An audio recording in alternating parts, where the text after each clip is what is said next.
And the districts, for example, Badin, Tarnabulakhan, Nari and Khairpur, Tul, also in Dadu.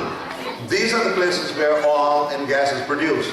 These are districts which are in the bottom of the prosperity list. They are way below poverty. The law, the Pakistani law, 2007 exploration of natural resources policy. If you look at that, it has stringent policies on paper. For example, Rob, you're first name?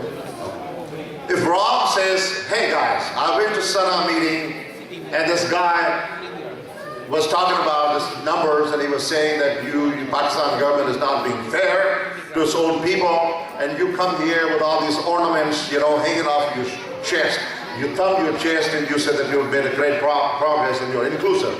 I would like to know, these are my constituents, I would like to know, what are you doing for Sindhi people?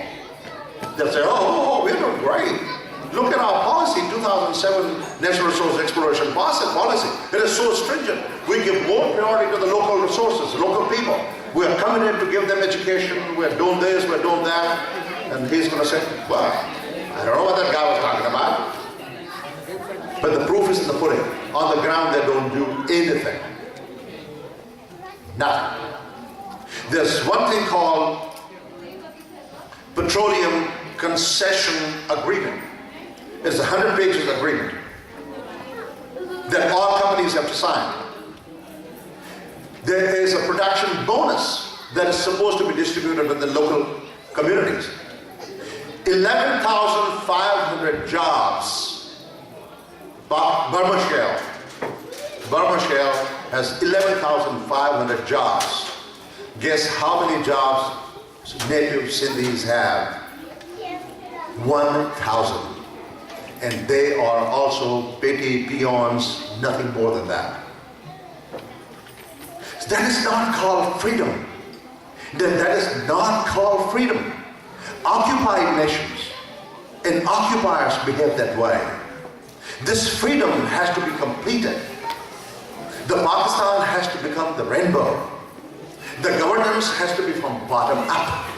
You cannot, this entire universe revolves around human beings. When God made universe, He revolved universe around human beings, not otherwise. Everything got to be about the people. You got to treat people first.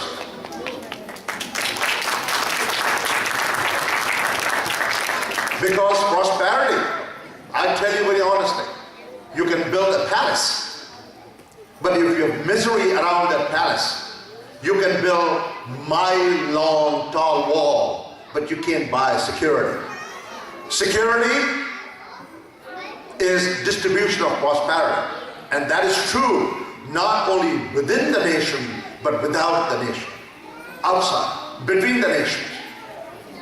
Peace can never prevail between unequals. Extreme poverty and extreme prosperity has a potential of war, a misery, a violence. But this is the lesson that we need to talk about it. When we meet our representatives, when we meet our senators and congressmen, our ministers, we need to educate them because they would appreciate this kind of information. We should not hesitate because we are proud of Sindhi North American heritage. I come from America, USA. I'm proud of being Sindhi American. And I know how proud you are being Sindhi Canadian. And look at this color, look at this red color. So in the end, I think Rob has to also express his thoughts here. So in the end, I would say that in spite of all this, I have a faith that if the governance does not become fair and judicious, people have ways to bring the change. And let us hope and pray that it is the peaceful change, because Sindhi people, as I said, invaded nobody, occupied nobody's land. They have one precious very precious commodity, and that is love. We're peaceful.